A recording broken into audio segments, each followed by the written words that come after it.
Class 10th information technology term 2 examination. तो term 2 का examination आप सभी को पता है कि 25 नंबर का ये आपका थ्योरेटिकल एग्जाम होना है और ये जो कंप्लीट एग्जामिनेशन है थ्योरी का होना है। इसमें कोई भी ऑब्जेक्टिव क्वेश्चन आपके लिए नहीं आने वाला है। इसमें आपको लिखना ही पड़ेगा, कॉन्सेप्ट आपको समझने ही पड़ेंगे। जो आपका दो बुक्स हैं, एक एम्प्लॉयबिलिटी स्किल्स और दूसरी बुक है आपकी जो मेन आपकी सब्जेक्टिव स्किल्स है। तो एम्प्लॉयबिलिटी में आपका एंटरप्रेन्योरियल स्किल्स और ग्रीन स्किल्स, ये 2 यूनिट, और उसके अलावा जो आपकी सेकंड बुक आती है उसमें रिलेशनल डेटाबेस मैनेजमेंट सिस्टम और आपका वेब एप्लीकेशन एंड सिक्योरिटी। तो ऐसे मिलाकर के टोटल 4 आपकी ये यूनिट्स हैं जो आपके एग्जाम में आने वाली हैं टर्म 2 के बोर्ड एग्जाम में, जिसमें से एम्प्लॉयबिलिटी 5 नंबर की है और आपका जो सेकंड आपका मेन सब्जेक्टिव बुक है वो आपका 20 नंबर का है। उसी को लेकर के यहाँ पर हम एक प्री बोर्ड एग्जामिनेशन के लिए एक क्वेश्चन पेपर रेडी किया है, उसके सॉल्यूशंस भी हम आप लोगों के साथ में यहाँ पर शेयर कर रहे हैं। हमें लगता है कि सीबीएसई ने अपना जो सीबीएसई का सैंपल क्वेश्चन पेपर अपलोड किया है वेबसाइट पर, प्लस ये एक और नया सैंपल पेपर आपके लिए हो सकता है टर्म 2 की तैयारी के लिए। चलिए देखते हैं। तो सेक्शन ए जो ब्लूप्रिंट है सीबीएसई का, उसके अकॉर्डिंग ये क्वेश्चन पेपर है। सेक्शन ए में आपके 2 पार्ट हैं, एम्प्लॉयबिलिटी के 1 मार्क्स के क्वेश्चन और एम्प्लॉयबिलिटी के 2 मार्क्स के क्वेश्चन। तो पहले पार्ट में आते हैं आपके 4 क्वेश्चन, जिसमें से आपको कोई 3 अटेम्प्ट करने हैं। और इसका पहला क्वेश्चन है, give any one myth of entrepreneurship. तो कई बार बच्चे इसमें कंफ्यूज हो जाएंगे मिथ वर्ड को लेकर के। तो यहाँ पर मिथ का मतलब भ्रम से है कि ऐसे क्या झूठ है जो लोगों को एंटरप्रेन्योरशिप के बारे में बताए जाते हैं। तो राइट हैंड साइड पर यहाँ पीडीएफ में आंसर भी है कि every business idea needs to be unique और स्पेशल। ये मिथ लोगों के मन में होता है कि कोई भी बिजनेस का आइडिया या कोई भी एंटरप्रेन्योरशिप तब बन सकता है जब उसका आइडिया बिल्कुल यूनिक हो, या उसके पास बहुत सारे पैसे हों, या उसके पास में वो पहले से उसके जो फादर हैं, पेरेंट्स हैं, वो एक बिग बिजनेसमैन रहे हों। और एंटरप्रेन्योर्स बाय बर्थ होते हैं, ये बने नहीं जाते। ऐसे कुछ मिथ्स हैं आपके पास। इससे अलावा भी अगर कोई मिथ है, कोई भ्रम है जो आपको लगता है कि एंटरप्रेन्योरशिप के बारे में फैलाए जाते हैं लेकिन फैक्ट कुछ और होते हैं, तो ऐसा आप यहां पर कोई भी एक मिथ मेंशन कर सकते हैं। सेकंड क्वेश्चन आता है, give any one function of an entrepreneur. Entrepreneur के बारे में कोई एक फंक्शन आपको बताना है। तो वैसे तो बहुत सारे फंक्शनैलिटी हैं, कुछ एक फंक्शंस यहाँ लिखे हैं, लाइक मेकिंग डिसीजन है, मैनेजिंग द बिजनेस है, डिवाइड इनकम है, और बहुत सारे स्टूडेंट्स के अपने इनोवेटिव आइडियाज हो सकते हैं। आप इनमें कुछ भी एक फंक्शन आप एंटरप्रेन्योरशिप के बारे में लिख सकते हैं। थर्ड क्वेश्चन पे आते हैं, in which year United Nations sustainable development summit happened. तो यूनाइटेड नेशंस की जो सस्टेनेबल डेवलपमेंट समिट है वो कब हुई? तो 2015 में ये कंडक्ट हुई। उसके बाद में नेक्स्ट क्वेश्चन आता है, ये भी 1 मार्क का क्वेश्चन है, name any one source of renewable energy source. तो रीन्यूएबल एनर्जी सोर्सेज में आप क्या क्या ले सकते हैं? सोलर एनर्जी है, विंड एनर्जी है, आपका वाटर है, हीट ऑफ अर्थ है, जिसे आप सीधे जियोथर्मल एनर्जी भी कह सकते हैं, बायोमास एनर्जी भी कह सकते हैं। तो ये कुछ एनर्जीज हैं जिन्हें आप रिन्यूएबल एनर्जी रिसोर्सेज के तौर पे यूज कर सकते हैं, और इनमें कोई भी एक आप जो मीडियम है उसको आप मेंशन कर सकते हैं। तो ऐसे 4 क्वेश्चन हैं, जिसमें से 2 आपके एंटरप्रेन्योर से हैं, 2 आपके ग्रीन स्किल से हैं। इनमें से कोई आपको 3 अटेम्प्ट करने हैं। उसके बाद आते हैं आपके 2 मार्क्स के क्वेश्चन, जिसमें आपका क्वेश्चन नंबर 5 है, list the ways in which an entrepreneur affect a society. वो तरीके बताइए जिस तरीके से एंटरप्रेन्योर सोसाइटी को अफेक्ट करते हैं। तो आपने देखा होगा आपके आस पड़ोस में, आप जहां भी कहीं रहते होंगे, कहीं ना किसी बिजनेसमैन के नाम पे कोई कॉलेज होगा, कोई यूनिवर्सिटीज होगी, या कोई ऐसे हॉस्पिटल्स के नाम होंगे, चैरिटेबल संस्थान होंगे। तो इस तरीके के बहुत सारे ऐसे काम हैं जो एंटरप्रेन्योर करते हैं। लाइक सिंपल सी बात है, अगर आप देखें, स्कूल की बिल्डिंग बनाना हो, हॉस्पिटल्स बनाना हो, जॉब्स क्रिएट करना हो, या लोगों को किसी तरीके से पैसे से भी मजबूत करना हो, उनके लिए बहुत सारे सस्ते प्रोडक्ट लॉन्च करना हो, ये सारे काम ऐसे हैं जो एंटरप्रेन्योर सोसाइटी को अफेक्ट करने के लिए करते हैं, या सोसाइटी जिनसे अफेक्ट होती है। तो इनमें कोई भी एक सॉलिड रीजन आपको लगता है तो ऐसे 2 या 3 लाइनों में आप अपना आंसर यहां पर जस्टिफाई कर सकते हैं। तो ये 2 मार्क्स का आपका क्वेश्चन जस्टिफाई होगा। उसके बाद एक क्वेश्चन आता है, Ram is creating a project on green skills, help him to understand sustainable development. तो क्वेश्चन घुमा फिरा करके है, और आपका ऐसा कोई भी क्वेश्चन आएगा जिसे कॉम्पिटेंसी बेस्ड हम क्वेश्चन कहते हैं, तो इसमें आपका क्वेश्चन घुमा के पूछा जाएगा, एक ही बात होगी, कॉन्सेप्ट को समझा जाएगा। तो यहाँ पे सिंपल सी डेफिनेशन पूछी है सस्टेनेबल डेवलपमेंट को लेकर के। तो सस्टेनेबल डेवलपमेंट की डेफिनेशन भी मेंशन है कि ये एक ऐसा डेवलपमेंट होता है कि प्रेजेंट की सारी नीड को भी फुलफिल किया जाए, नेचर को भी कम से कम नुकसान हो, और हम जो रिसोर्सेज हैं हमारे पास में उनका कम से कम उपयोग करें और फ्यूचर की जनरेशन के लिए भी हम कुछ छोड़ें। तो ऐसा डेवलपमेंट सस्टेनेबल डेवलपमेंट है। Like sustainable development is the development that satisfy the needs of the present without compromising the capacity of future generations, guaranteeing the balance between economic growth, care for the environment and social well-being. So ये आपका यहां पर complete होता है section A, जिसमें आपका employability skills था। ये 5 नंबर का आपका एम्प्लॉयबिलिटी स्किल्स का पोर्शन था। आगे बढ़ते हैं, सेक्शन बी पर आते हैं। सेक्शन बी में हमारे पास में एक एक नंबर के यहां पर 6 क्वेश्चन है, जिनमें से कोई 4 क्वेश्चन आपको अटेम्प्ट करने हैं। जैसे पहला क्वेश्चन है, duplication of data is known as. Duplication का मतलब आप सब समझते हैं, डेटा का डुप्लीकेशन क्या होता है। तो हमारे आरडीबीएमएस में, हमारे स्टडी मटेरियल में एक डेफिनेशन दी है और बहुत शॉर्ट में उसका मतलब है डेटा रिडंडेंसी। तो इस टर्म का नाम होता है डेटा रिडंडेंसी, जिसे हम कहते हैं duplication of data. A tuple in RDBMS is referred to a dash of a table. अब ये आपको कई बार एक्सप्लेन भी किया हुआ है कि एक जो टेबल है उसे हम किस नाम से जानते हैं। जैसे टेबल को हम रिलेशन भी कहते हैं, ठीक है ना, टेबल को हम एंटिटी भी कहते हैं। इसी तरीके से टेबल की जो रोज होती हैं, जिन्हें हम रिकॉर्ड्स भी कहते हैं, उन्हें हम यहाँ पर सिंपल टपल भी कॉल करते हैं। तो यहाँ पे आंसर तो आपका रिकॉर्ड या रो आएगा। इसी तरीके से कॉलम को आप फील्ड या एट्रीब्यूट भी कॉल करते हैं। तो ये कुछ जो टर्म है वो आपको समझनी पड़ेंगी, याद रखनी पड़ेंगी कि एक टपल का मतलब क्या होता है टेबल में, यानी वो या तो हम रॉ की बात कर रहे होते हैं, लाइन की बात कर रही है हॉरिजॉन्टल, या हम उसे रिकॉर्ड भी कहते हैं। ठीक है, आगे आते हैं question number 9, name the term. यहां पर एक डेफिनेशन दी है और वो डेफिनेशन किसकी है वो आपको बताना है। Dedicated computer that hold the actual database and run only the DBMS and related software. तो ये तो सिंपल सी बात क्लियर हो गई कि ये एक डेफिनेशन किसी कंप्यूटर के बारे में है जिसपे आप एक्चुअल डेटाबेस को होल्ड करते हैं और रन कराते हैं।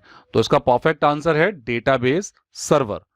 सर्वर हम उन कंप्यूटर्स को कहते हैं जहां पे हमारा डेटा, जहां से हम प्रोवाइड कराते हैं इंफॉर्मेशन, जहां से हम शेयर करते हैं। तो दैट इज कॉल्ड आपका, ये आपका कंप्लीट हो जाएगा डेडिकेटेड कंप्यूटर डेटाबेस सर्वर, जहां से आपका पूरा का पूरा डेटा रिलीज होता है, क्लाइंट जो कंप्यूटर्स होते हैं वो उसको एक्सेस करते हैं। नेक्स्ट आता है, give a name of motor और डेक्सटेरिटी इंपेयरमेंट। ये आपका क्वेश्चन नंबर 10 है कि आपको नाम बताना है किसी भी मोटर या डेक्सटेरिटी इंपेयरमेंट का। तो मोटर या डेक्सटेरिटी इंपेयरमेंट में आता है पैरालिसिस, कार्पल पल्सी और कार्पल टनल सिंड्रोम या रिपीटेटिव स्ट्रेन इंजरी। तो इनमें से कोई भी जो आपकी बीमारी है इसका आपको नाम मेंशन करना है। तो यहां पर ये आपका क्वेश्चन नंबर 10 है, ये आपका वेब एप्लीकेशन एंड सिक्योरिटी से है। उसके बाद क्वेश्चन नंबर 11 आता है, name the term. It is a feature of Microsoft Windows, it is an accessibility function that tells the keyboard to ignore brief और repeated key stroke, making typing easier for people with hand tremors. जिन लोगों के हाथ कांपते हैं काम करते हुए और उनसे बार बार की स्ट्रोक प्रेस होते हैं, तो ऐसी माइक्रोसॉफ्ट विंडो में कौन सी फीचर है? तो that feature is called filter keys. तो आपने पढ़ा होगा sticky keys, filter keys, sound tab. तो ये आपको स्टार्टिंग में, चैप्टर के स्टार्टिंग में ये डेफिनेशंस मेंशन की हुई हैं, तो वहां अगर आपने पढ़ी होंगी तो आप इस टर्म के बारे में इजीली एक्सप्लेन कर पाएंगे। ठीक है, ये हमारा एक इनोवेटिव तरीका है, हमने सोचा है कि क्या पता सीबीएसई ऐसे भी आपसे क्वेश्चन पूछ ले। फिर आता है name the term. It is a wireless communication standard design to provide mobile broadband connectivity across cities and countries through a variety of devices. तो वैसे तो आप इसके बारे में अलग अलग आइडियाज ले सकते हैं।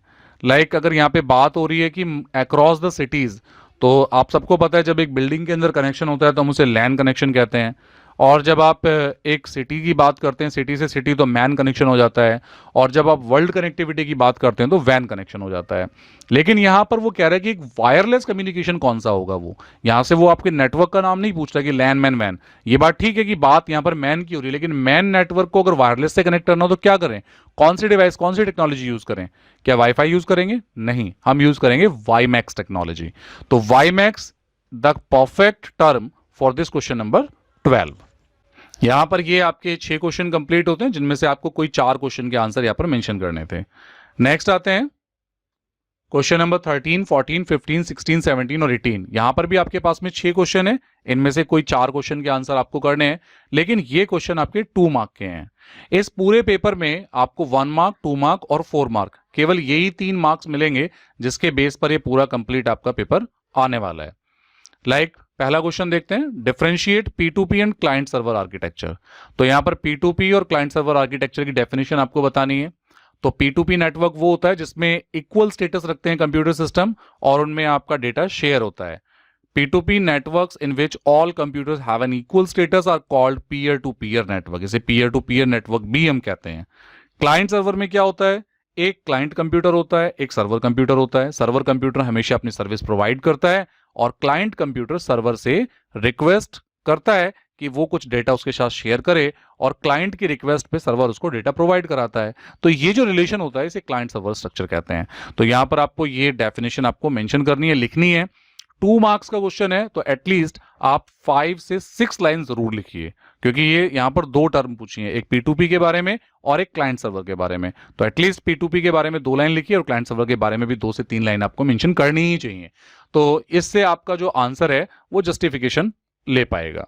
नेक्स्ट आते हैं question number 14, compare DDL and DML, data definition languages and data manipulation language. तो मैंने कई बार बताया है स्टूडेंट्स को, आपको अक्सर मैं कहता हूं कि आप कभी भी फुल फॉर्म लिखते हैं ना, तो आप ये मान के मत चलिए कि फुल फॉर्म वो डिफरेंस का पार्ट होंगी। हाँ, ये 1% हो सकता है कि अगर आप कभी फेल वेल हो रहे हैं तो CBSE आपको कंसिडर कर ले एग्जामिनर की, भाई चलो ठीक है इसको कहीं कहीं मार्क्स देने तो दे देते हैं, लेकिन फुल फॉर्म कभी भी वो आपके डिफरेंशिएट का पार्ट नहीं होंगी। तो यहां पर आपको समझना पड़ेगा। Let's see understand the DDL and DML difference क्या होता है। तो DDL की फुल फॉर्म हम सबको पता ही है, डाटा डेफिनेशन और डाटा मैनिपुलेशन, लेकिन बेसिक डिफरेंस क्या है, DDL कमांड डेटाबेस के स्ट्रक्चर या स्कीमा पे काम करती हैं, जबकि DML कमांड डेटाबेस के डेटा पे वर्क करती हैं। डेटाबेस के स्ट्रक्चर की अगर हम बात करें तो इसका स्ट्रक्चर होता है आपका फील्ड यानी कॉलम। तो कॉलम को ऐड करना है, कॉलम को अपडेट करना है। कॉलम को अपडेट का मतलब है कॉलम का नाम बदलना है। फील्ड में जब मॉडिफिकेशन होती है, फील्ड के नाम के साथ में उसका डेटा टाइप चेंज करना है या साइज चेंज करना है, that changes is come with DDL command. तो DDL के लिए आप क्रिएट क्वेरी लगाते हैं, ड्रॉप क्वेरी लगाते हैं, रीनेम लगाते हैं, ऑल्टर लगाते हैं। बेसिकली तो आपको 3 क्वेरी याद हो तो बहुत अच्छा है, क्रिएट, ऑल्टर, ड्रॉप, ये DDL का पार्ट हो जाती हैं। लेकिन वही बात करते हैं DML क्वेरीज की, डेटा मैनिपुलेशन, जो डेटा पे वर्क करती हैं, जो तीनों पे काम करते हैं, डेटा को ऐड करना, डेटा को अपडेट करना, डेटा को डिलीट करना। तो डेटा को ऐड करने के लिए इंसर्ट क्वेरी, डेटा को अपडेट करने के लिए अपडेट क्वेरी, डेटा को डिलीट करने के लिए डिलीट क्वेरी। तो update, insert, delete, these are called DML queries. तो ये एक अच्छा डिफरेंस हो सकता है DDL और DML के बारे में। यहां पे एक और मेंशन किया है कि DDL doesn't use where clause. DDL में वेयर क्लॉज यूज नहीं होता, जबकि DML में वेयर क्लॉज यूज होता है, क्योंकि DDL में आप सिंपल फील्ड के नाम पे काम कर रहे होते हैं, लेकिन DML में आप डेटा पे काम कर रहे होते हैं। लाइक अगर आपसे क्वेश्चन पूछा जाए कि भाई जिस एम्प्लॉय का रिकॉर्ड D05 है उसका सारे रिकॉर्ड प्रिंट करो, तो select star from employ where, तो यहाँ पे वेयर क्लॉज आ गया। तो वेयर क्लॉज हमेशा सेलेक्ट क्वेरी के साथ आ रहा है, DQL के साथ में काम कर रहा हो रहा है। तो ये डिफरेंस आपको समझना पड़ेगा DDL और DML के बारे में। तो ये भी 2 नंबर का क्वेश्चन है। नेक्स्ट आते हैं क्वेश्चन नंबर 15 है आपका, difference between web page and website. एक वेब पेज और एक वेबसाइट के बीच में डिफरेंस करना है। तो बहुत कॉमन सी डेफिनेशन है वैसे तो वेब पेज और वेबसाइट की, लेकिन पता नहीं हम लोग कहीं कंफ्यूज तो नहीं हो जाते एग्जामिनेशन के टाइम पे। तो समझ लीजिए, जब भी आप किसी ब्राउजर पे, हम ब्राउजर की बात कर रहे हैं तो Google Chrome, Mozilla Firefox, Netscape navigator, brave, ये सब आपके ब्राउजर्स हैं जिन पर आप, ओपेरा, ये सब ब्राउजर्स हैं जिन पे आप इंटरनेट को यूज करते हैं। तो जब किसी ब्राउजर पे आप कोई URL टाइप करते हैं, लाइक आपने टाइप किया www.facebook.com या आपने टाइप किया www.google.com या wikipedia.com, तो जब आप इस URL को टाइप करते हैं तो वो वेबसाइट खुलती है। हम उसे बोलते हैं कि ये वेबसाइट है, ये एक एंटिटी है जिसके अंदर बहुत सारे पेजेस होते हैं। आपके अगर किसी स्कूल में आप देखते हैं कि किसी स्कूल की वेबसाइट है, तो उस स्कूल की वेबसाइट में बहुत सारे पेज होंगे। होम पेज होगा, आपका कॉन्टैक्ट अस पेज होगा, कोर्स का पेज होगा, एडमिशन का पेज होगा, रिक्रूटमेंट का पेज होगा, जिसमें बहुत सारी डिटेल्स होंगी अलग अलग पेजेस पे जब आप क्लिक करेंगे। तो वेबसाइट क्या है, एक collection, it is a web page. Web page का कलेक्शन होता है वेबसाइट, यानी वेबसाइट एक कंप्लीट बंच, एक बुक की तरह है। जबकि वेब पेज की बात करेंगे तो वेब पेज एक सिंगल पेज है जो किसी भी वेबसाइट का पार्ट होता है। जब भी आप कोई स्क्रीन अपनी देखते हैं ब्राउजर के ऊपर, ब्राउजर पे जब भी आप कुछ विजिट करते हैं और विजिट करने के बाद में कुछ डिस्प्ले होता है, तो वो जो पेज आपके सामने आ रहा होता है उसे हम वेब पेज कहते हैं। Single entity, single piece of paper, digital paper that is comes in your browser, it is called web page. Definition भी यहाँ मेंशन है, तो ये डेफिनेशन भी आप लिख सकते हैं। A web page usually include the extension in its URL like HTML, PHP, ASPX, जबकि एक वेबसाइट के आगे डोमेन नेम होता है। हाँ, ये भी एक अच्छा डिफरेंस है। किसी भी वेब पेज के लास्ट में आप देखेंगे ना, तो उसका एक अपना एक एक्सटेंशन होगा। लाइक अगर वो HTML पे प्योर HTML वेबसाइट है तो .htm या .html लिखा होगा, वो कोई वेब एप्लीकेशन होगी तो .aspx वगैरह लिखा होगा, PHP पे बनी होगी तो .php लिखा होगा, जबकि अगर वो कोई वेबसाइट होगी तो उसके आगे लिखा होगा .com, .in, .org। तो ये भी एक अच्छा डिफरेंस आप वेब पेज और वेबसाइट के बीच में दे सकते हैं। नेक्स्ट आते हैं, explain the purpose of online transactions. Online transactions के पर्पस क्या है? तो ये तो बहुत इजी आंसर है, आप सबको पता ही होगा कि भाई हम घर बैठे शॉपिंग कर सकते हैं, that's why we go for online transaction. हमें बहुत सारे जो वर्क हैं अब हम यूपीआई पर बैठे बैठे कर लेते हैं, तो that is why online transaction का जो पर्पज़ है वो कैसे सॉल्व होता है। तो हमें कहीं जाने की ज़रूरत नहीं होती, हमें अगर किसी को पैसा भेजना है तो हम ऑनलाइन ट्रांजेक्शन का यूज़ करते हैं। तो यहाँ पे आपको कुछ पर्पज़ क्लियर करने हैं। नेक्स्ट आता है आपका डिफाइन प्राइमरी की एंड फॉरेन की। ये एक इंपॉर्टेंट क्वेश्चन है, तो इसमें तो आपको और भी जो कीज आपकी बुक में है वो भी आपको सारी याद करनी है। यहाँ तो एग्जांपल के तौर पे हमने क्वेश्चन ले लिया है प्राइमरी की और फॉरेन की का, आप मान के चलिए ये क्वेश्चन क्या पता है ऐसे आ जाए कैंडिडेट की और अल्टरनेट की में क्या डिफरेंस है। तो अभी यहाँ पे हमने प्राइमरी की और फॉरेन की के बारे में पूछा है, तो प्राइमरी की के बारे में समझते हैं। किसी भी टेबल के अंदर जो रिकॉर्ड को यूनिक बनाता है, लाइक अगर सामने आप एग्जांपल देखेंगे क्वेश्चन पेपर में, यहां पर आप देखेंगे EMP code, EMP name, EMP add और ईएमपी सेल, डेप्ट नंबर, डीओजे, ये कुछ फील्ड हैं। अगर मैं बात करूं कि इस पूरी टेबल के अंदर ऐसा कौन सा फील्ड है जो रिकॉर्ड को यूनिक करता है, तो आप देखेंगे ईएमपी कोड, जिसमें 101, 102, 103, यानी कि कोई भी रिकॉर्ड इसमें डुप्लीकेट नहीं है, 101 रिपीट नहीं हो रहा है और कोई भी रिकॉर्ड यहाँ पे नल नहीं है, खाली नहीं है।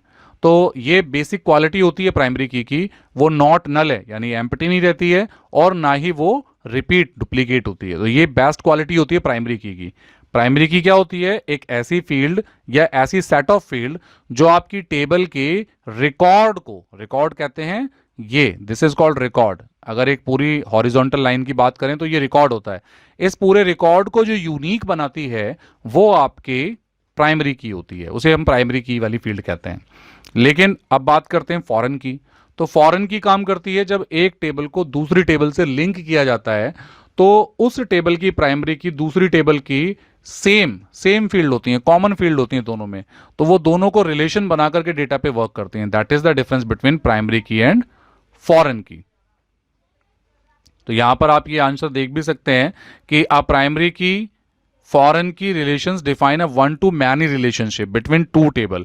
यहां पे दो टेबल के बीच में रिलेशन होता है ये। अ फॉरेन की इज अ कॉलम और a set of column in the table that references the primary की। यानी फॉरेन की किसी दूसरी टेबल की जो फील्ड है वो आपकी पहली प्राइमरी टेबल जो होती है, फर्स्ट टेबल जो होती है, उसके अंदर रिकॉर्ड उसका मैच कर रहा होता है, जिसकी वजह से दोनों टेबल को आपस में ज्वाइन कराया जाता है और डेटा को शेयर किया जाता है। यानी दो टेबल से डेटा अगर आपको उठाना है एक साथ, तो आपको फॉरेन की यानी कि फॉरेन की का जो आपको रिलेशन है वो बनाना ही पड़ेगा। तो that is the main difference between primary की एंड फॉरेन की। ये भी 2 नंबर में क्वेश्चन है। नेक्स्ट आता है explain any two first aid rule. तो ये आप अपने हिसाब से डिफाइन कर सकते हैं कुछ भी, यहां पर कुछ हमने मेंशन किए हैं, like assure the injured to remain calm and not to panic. सबसे पहला काम है कि उसे शांत रखिए, उसे पैनिक मत होने दीजिए, उसको वार्म रखिए और जितना जल्दी हो सके आप, अगर उसको कहीं घाव है, कहीं ब्लडिंग हो रहा है, तो उसकी ब्लीडिंग को रोकने की कोशिश कीजिए। तो ऐसे बहुत सारे एग्जाम्पल आप दे सकते हैं, आपके पास में बहुत सारे आंसर होंगे। तो कोई भी जो आपको लगता है कि बेस्ट, सबसे पहले जो करने वाले काम होंगे फर्स्ट एड रूल्स, वो आपको यहाँ पर फॉलो करके लिखने हैं। तो ये आपके यहाँ पर 6 क्वेश्चन है, जिनमें से किसी 4 क्वेश्चन के आपको आंसर करने हैं। नेक्स्ट आते हैं, ये आता है आपका कॉम्पिटेंसी बेस्ड क्वेश्चन। ये 4 नंबर के क्वेश्चन है। यहां पर 4 नंबर के 3 क्वेश्चन है, जिसमें से आपको किसी 2 क्वेश्चन का आंसर करना है। पहले देखते हैं question number 19, consider the table employ. तो हम मान के चल रहे हैं सीबीएसई अपने पुराने पैटर्न के बेस पर कई बार ये क्वेश्चन उन्होंने सैंपल पेपर में भी दिए हैं, तो इसी तरीके के क्वेश्चन से रिलेटेड हमने यहां पर एक टेबल दी है और कुछ एसक्यूएल कमांड्स की क्वेरीज, जो कि आपकी टेबल की क्वेरीज हैं, वो हमने यहां पर पूछी हैं। ये एक टेबल है जिसका नाम एम्प्लॉय है और यहां पे कुछ क्वेश्चन है। लाइक पहला क्वेश्चन है, to show all the information from department D05। हमें सारी इंफॉर्मेशन देखनी है डिपार्टमेंट D05 की। तो कई बच्चे क्या करते हैं, क्वेश्चन पेपर में हमने कई बार बोर्ड की कॉपी चेक की है, तो बच्चे क्या करेंगे कि जैसे यहां लिखा है to show all the information, तो वो क्या करेंगे, इसको लिख देंगे, सारी इंफॉर्मेशन लिख देंगे। नहीं, हमें ध्यान से पढ़ना है। क्वेश्चन क्या है, राइट SQL कमांड। क्वेश्चन में क्या पूछा है, question is asking about the command, question is asking about the query. Simple सी एक लाइन की क्वेरी है, select star from employ where department number equals to D05। यहां पर सेलेक्ट क्वेरी काम करेगी। जब भी हम किसी भी इंफॉर्मेशन को डिस्प्ले करना चाहते हैं तो हमेशा सेलेक्ट क्वेरी काम करती है। तो यहां पर आ जाएगा select star from employ where dept number equals to D05। तो यहां पे वेयर क्लॉज आ गया। अगला क्वेश्चन है to display the list of names of all the employ in descending order. आपको सारी इंफॉर्मेशन देखनी है एम्प्लॉयज की, नेम की, और वो भी डिसेंडिंग ऑर्डर में। तो क्या लिखना है, सेलेक्ट फील्ड का नाम EMP_name from employ order by EMP name. अगर आप simple order by EMP name लिख के छोड़ देंगे तो वो नेम के अकॉर्डिंग असेंडिंग ऑर्डर में डिस्प्ले करेगा लिस्ट को, लेकिन अगर आप DESC लगा देंगे तो फिर वो डिसेंडिंग ऑर्डर में प्रिंट करेगा। नेक्स्ट आते हैं, to list the details of all the employ who are getting salary more than 20,000। ऐसे कितने लोग हैं जो 20,000 से ज्यादा सैलरी ले रहे हैं इस टेबल के अकॉर्डिंग। अगर आपको ये रिकॉर्ड देखना हो तो क्या करेंगे, यहां पर हमारी क्वेरी हो जाएगी select star from employ where EMP_cell greater than 20,000। बहुत सिंपल सा क्वेश्चन है, वेयर क्लॉज लगाना है और सेलेक्ट स्टार लगाना है। सेलेक्ट स्टार का मतलब है सारी फील्ड का डेटा यहां पे दिखाएगा। डी पार्ट पे आते हैं, change the employee address with Mathura whose name is Vinay Rana. अब यहां पे विनय राणा नाम से एक एम्प्लॉय है और उसका जो एड्रेस है वो मेरठ है, हमें इसको मथुरा से रिप्लेस करना है। तो क्वेश्चन में क्या कहेगी, change the employee address with Mathura whose name is Vijay Rana, यानी कंडीशन दी है, कंडीशन नेम के अकॉर्डिंग हमें चेंज करना है। तो यहां पे हम अपडेट क्वेरी लगाएंगे क्योंकि ये DML क्वेरीज हैं। ये भी बड़े समझने की बात है कि यहां पर जितनी भी क्वेरीज यूज हो रही हैं वो सब DML क्वेरीज हैं। सेलेक्ट क्वेरी आपकी DQL का पार्ट होती है, लेकिन जितना भी आप रिकॉर्ड में चेंजेस कर रहे होते हैं, जितना भी काम आप यहां पे कर रहे होते हैं जिसमें आपके रिकॉर्ड पे काम हो रहा होता है, वो सब DML का पार्ट आ जाता है। तो update employee set EMP_add equals to Mathura where EMP_name equals to Vinay Rana. तो इतना बहुत सिंपल 1 लाइन के ये आंसर इसके हैं। आपको टेबल पर कैसे काम करना है, अगर इसके बारे में ब्रीफ समझना है और आप थोड़ा टाइम देना चाहते हैं कि ये आपका बहुत 4 नंबर का बहुत छोटा सा, यानी 4 लाइन में 4 नंबर का क्वेश्चन खत्म, फिनिश्ड। आपको पूरा पैराग्राफ लिखने की जरूरत नहीं है, कोई थ्योरेटिकल आंसर देने की जरूरत नहीं है, सिंपल टू द पॉइंट आप क्वेरी का आंसर करिए और आप अपने मार्क्स ले लीजिए। तो इसको समझने के लिए आपको यहाँ डिस्क्रिप्शन में हम MySQL की वीडियोस का लिंक भी दे देंगे, तो वहां से भी आप इसकी प्रैक्टिस कर सकते हैं। नेक्स्ट आते हैं, Rohan is working in security agency. He wants to secure the important information in its digital system. Help him with any 4 best practices to secure data. तो डेटा को सिक्योर करने की क्या ऐसी 4 बेस्ट प्रैक्टिसेस हो सकती हैं वो आपको मेंशन करनी है। लाइक स्ट्रॉन्ग पासवर्ड यूज करिए, एनक्रिप्शन सॉफ्टवेयर का इस्तेमाल कीजिए, यूजर नेम पासवर्ड को प्राइवेट रखिए, किसी के साथ शेयर मत कीजिए। आपकी जितनी भी प्राइवेसी स्टेटमेंट या पॉलिसी होती है, जब भी आप किसी एप्लीकेशन को डाउनलोड करते हैं तो उसको ध्यान से पढ़िए।